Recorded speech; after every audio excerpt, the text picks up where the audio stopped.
आज देखते हैं नया इकाई है इकाई 6।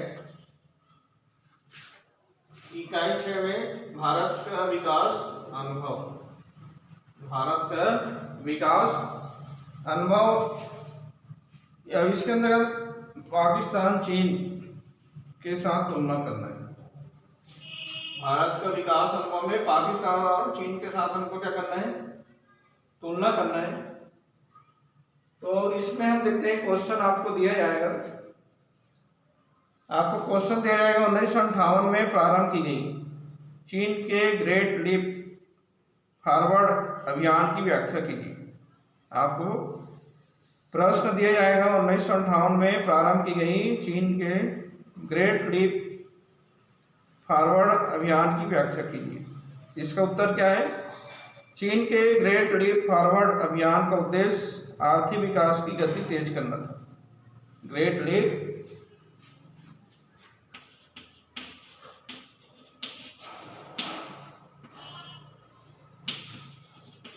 फॉरवर्ड, इसका मुख्य उद्देश्य क्या था? इस अभियान का मुख्य उद्देश्य आर्थिक विकास की गति को तीव्र करना या तेज करना था।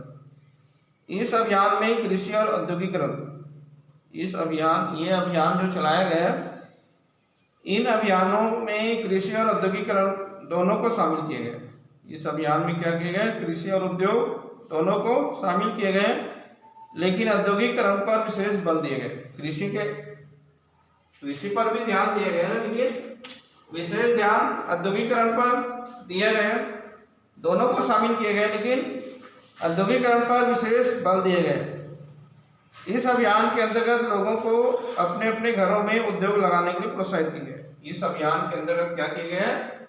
लोगों को अपने अपने घरों में उद्योग लगाने के लिए प्रोत्साहित किए गए। 1958 ग्रेट लीप फॉरवर्ड ये अभियान है, ये अभियान चलाई गई। इस अभियान का मुख्य उद्देश्य क्या था? आर्थिक विकास की गति को तीव्र करना, और इस अभियान में कृषि और औद्योगिकरण को शामिल किए गए। कृषि और औद्योगिकरण दोनों को शामिल किए गए, लेकिन औद्योगिकरण को विशेष बल दिया गया। और इसका मुख्य उद्देश्य था इस अभियान के अंतर्गत लोगों को अपने शहरों में, अपने घरों में उद्योग लगाने के लिए प्रोत्साहित किया गया। ये क्वेश्चन का उत्तर है, ठीक है। इसके बाद एक क्वेश्चन और आता है, चीन में एक संतान नीति। चीन में एक संतान नीति,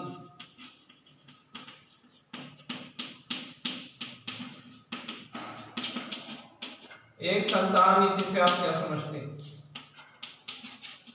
इंपॉर्टेंट क्वेश्चन है।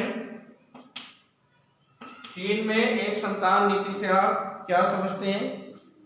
यह चीन में एक संतान नीति का महत्वपूर्ण निहितार्थ क्या है? इसका उत्तर है, चीन में एक संतान नीति का महत्वपूर्ण निहितार्थ, चीन में एक संतान नीति का महत्वपूर्ण निहितार्थ जनसंख्या वृद्धि पर नियंत्रण है। एक संतान नीति का महत्वपूर्ण निहितार्थ क्या है? जनसंख्या वृद्धि पर नियंत्रण लगाना, जनसंख्या वृद्धि पर रोक लगाना। लेकिन इस नीति के कुछ दूरगामी प्रभाव भी हैं। इस नीति के कुछ दूरगामी प्रभाव भी है। क्या प्रभाव है? कि एक संतान नीति से जन्म लेने वाले बच्चों की दर में गिरावट होगी। एक संतान नीति से क्या होगा? जन्म लेने वाले बच्चों की संख्या में कमी आएगी। एक संतान मतलब एक ही संतान रखना है। इससे क्या होगा? जन्म लेने वाले बच्चों की संख्या में गिरावट आएगी, कमी होगी। और कुछ दशक बाद चीन में वयोवृद्ध की तुलना में, और कुछ दशक बाद या 10-11 वर्षों बाद चीन में क्या हो जाएगा? वयोवृद्ध लोगों की जनसंख्या का अनुपात युवा लोगों की अपेक्षा अधिक होगा। मतलब वयोवृद्ध लोगों की संख्या अधिक हो जाएगी और युवा वर्ग की संख्या कम हो जाएगी। क्यों? क्योंकि जन्म लेने वाले जो बच्चे हैं वो कम होगा। तो स्वाभाविक है वयोवृद्ध की संख्या में वृद्धि होगी। किसकी तुलना में? युवा वर्ग के लोगों की संख्या की तुलना में। जिसके परिणाम स्वरूप क्या होगा? कामगारों को सामाजिक सुरक्षा उपाय, जो कामगार व्यक्ति है, वयोवृद्ध व्यक्ति है, इनको हमको क्या देना पड़ेगा? सामाजिक सुरक्षा उपाय उपलब्ध कराने के लिए सरकार को प्रयत्न करने होंगे। सामाजिक सुरक्षा उपाय उपलब्ध कराने के लिए सरकार को क्या करना पड़ेगा? प्रयास करने होंगे। ये हो गया उसका उत्तर, ठीक है। इसके बाद एक क्वेश्चन और है, उन विभिन्न कारकों का मूल्यांकन कीजिए जिसके आधार पर चीन में आर्थिक विकास में तीव्र वृद्धि हुई। चीन में आर्थिक विकास में वृद्धि के कारण। तो पहला है चरणों में सुधार। चीन में आर्थिक सुधार चरणों में किए गए। चीन में आर्थिक सुधार में विभिन्न चरणों में किए गए। प्रारंभिक चरण में कृषि, विदेशी व्यापार तथा निवेश क्षेत्र को। प्रारंभिक चरण में क्या किया गया? प्रारंभ में कृषि के क्षेत्र में, विदेशी व्यापार तथा निवेश के क्षेत्र में सुधार किए गए। बाद के चरण में औद्योगिक क्षेत्र में सुधार प्रारंभ किए। प्रारंभिक चरण में क्या हुआ? कृषि के क्षेत्र में, विदेशी व्यापार के क्षेत्र में तथा निवेश क्षेत्र में सुधार किए गए। बाद के चरण में हम देखें औद्योगिक क्षेत्र में सुधार प्रारंभ किए गए। ये हो गया चरणों में सुधार। दूसरा है निजी व सार्वजनिक क्षेत्र में प्रतियोगिता या प्रतिस्पर्धा। निजी एवं सार्वजनिक क्षेत्र में प्रतिस्पर्धा या प्रतियोगिता। निजी क्षेत्र के फर्मों और सरकार के स्वामित्व वाली फर्मों को,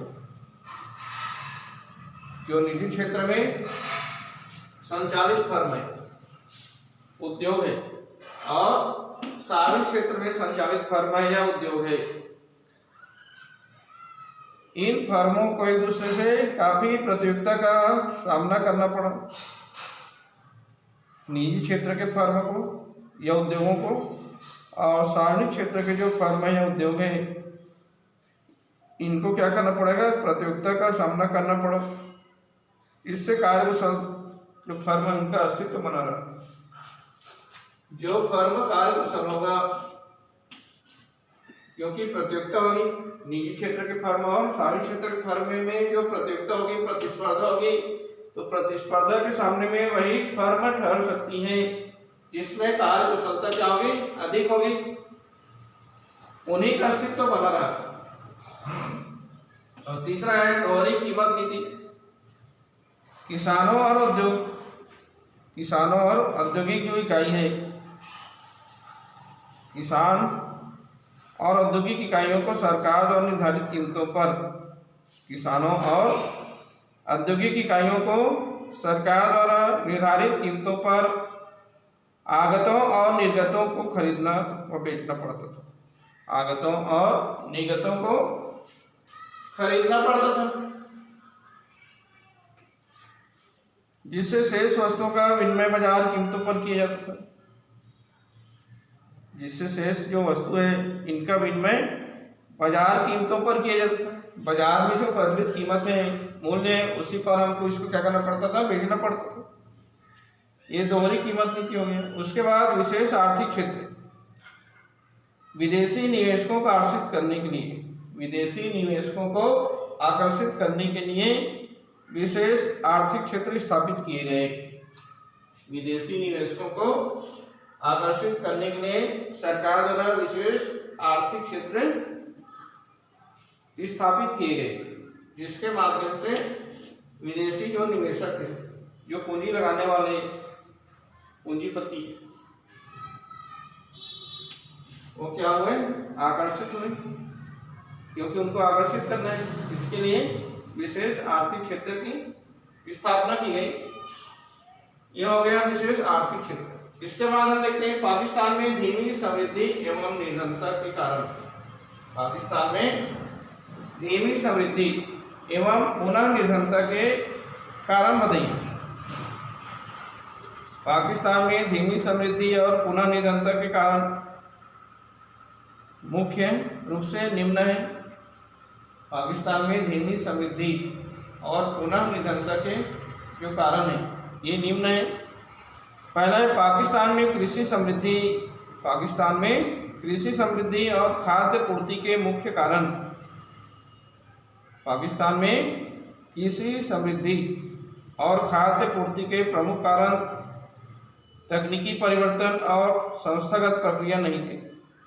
पाकिस्तान में कृषि समृद्धि के लिए और खाद्य पूर्ति के लिए तकनीकी परिवर्तन और संस्थागत प्रक्रिया नहीं थी, जिसके कारण फसल अनिश्चित थी।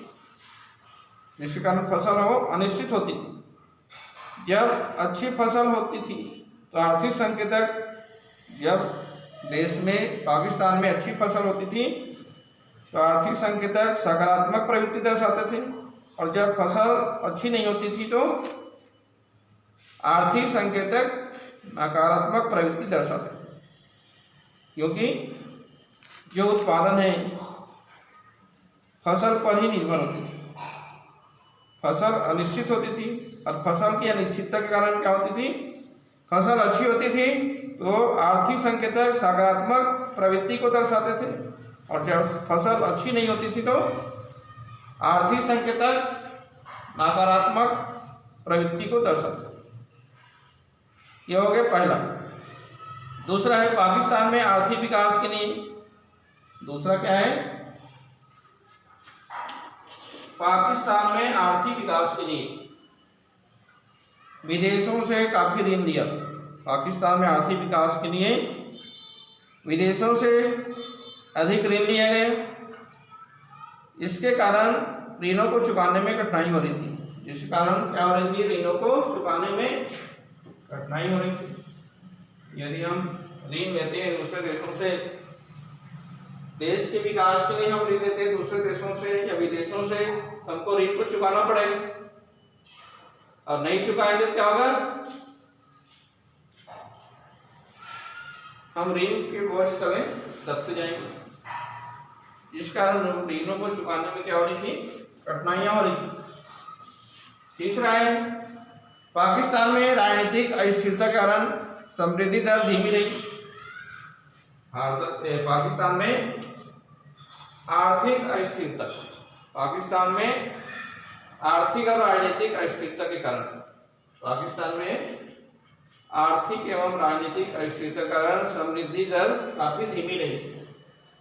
धीमी समृद्धि के कारण यही है कि राजनीतिक अस्थिरता, और राजनीतिक अस्थिरता के कारण विकास की जो गति है समृद्धि दर में काफी धीमी रही। चौथा है पाकिस्तान में मुद्रास्फीति की दर बहुत अधिक थी। पाकिस्तान में मुद्रास्फीति की दर काफी अधिक थी। मुद्रास्फीति की दर में अधिकता थी। इन सब कारणों से पाकिस्तान में धीमी समृद्धि एवं पुनः निरंतरता के ये सब क्या है, कारण है। इसके बाद हम देखते हैं भारत, चीन और पाकिस्तान की विकास रणनीति में क्या समानताएं, क्या क्या समानताएं भारत, चीन और पाकिस्तान की विकास रणनीति में क्या क्या समानताएं हैं। तीनों देशों में भारत, चीन और पाकिस्तान की विकास रणनीति में क्या क्या समानताएं हैं। पहला देखें, तीनों देशों ने अपने आर्थिक विकास का, इन तीनों देशों ने अपने आर्थिक विकास का क्रम पंचवर्षीय योजनाओं से प्रारंभ किया। जो भारत है, चीन है और पाकिस्तान है, इन्होंने आर्थिक विकास का क्रम कहाँ चालू किया, पंचवर्षीय योजनाओं के माध्यम से प्रारंभ किया, जिसके अनुसार सार्वजनिक क्षेत्र को महत्वपूर्ण भूमिका निभानी पड़ती थी। जिसके परिणाम स्वरूप क्या होता था, सार्वजनिक क्षेत्र को महत्वपूर्ण भूमिका निभानी पड़ती थी। पहला क्या बताओगे, भारत, चीन और पाकिस्तान में विकास की जो रणनीति थी वे कहाँ से प्रारंभ हुआ, पंचवर्षीय योजना से प्रारंभ की गई। तीनों देशों में पंचवर्षीय योजनाएं अपनाई गई। पंचवर्षीय योजना के माध्यम से आर्थिक विकास का क्रम प्रारंभ किया, जिसके अनुसार सार्वजनिक क्षेत्र को महत्वपूर्ण भूमिका निभानी पड़ती थी। इसके कारण सार्वजनिक क्षेत्र को महत्वपूर्ण भूमिका निभानी पड़ती थी। दूसरा है, तीनों देशों में सामाजिक विकास पर अत्यधिक सार्वजनिक व्यय किए गए। तीनों देशों में सार्वजनिक विकास पर भारत चीन पाकिस्तान में सार्वजनिक विकास के लिए या सामाजिक विकास पर अत्यधिक सार्वजनिक व्यय किए गए। सामाजिक विकास पर अत्यधिक सार्वजनिक व्यय किए गए। ठीक है। तीसरा है तीनों देशों की समृद्धि दर और प्रति व्यक्ति आय। तीनों देशों की समृद्धि दर और प्रति व्यक्ति आय 1980 के दशक तक समान थी। तीनों देशों की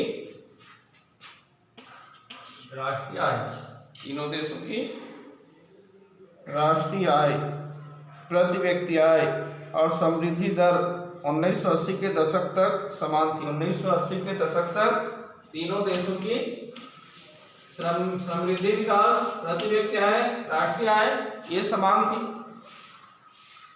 और चौथा है तीनों देशों ने अपने यहाँ आर्थिक सुधार अपनाए।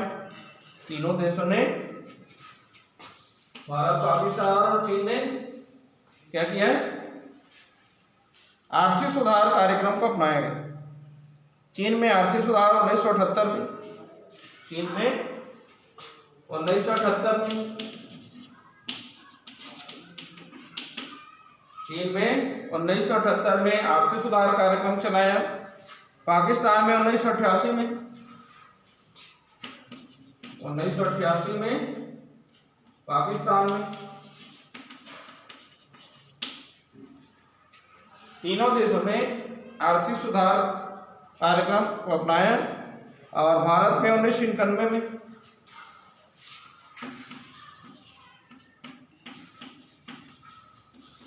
तीनों देशों में आर्थिक सुधार कार्यक्रम को अपनाया गया। सबसे पहले 1978 में चीन में आर्थिक सुधार कार्यक्रम को अपनाया गया। 1988 में पाकिस्तान में और 1991 में भारत देश में आर्थिक सुधार कार्यक्रम को अपनाया गया। इस प्रकार तीनों देशों की जो आर्थिक रणनीति है इसमें समानता है। ठीक है।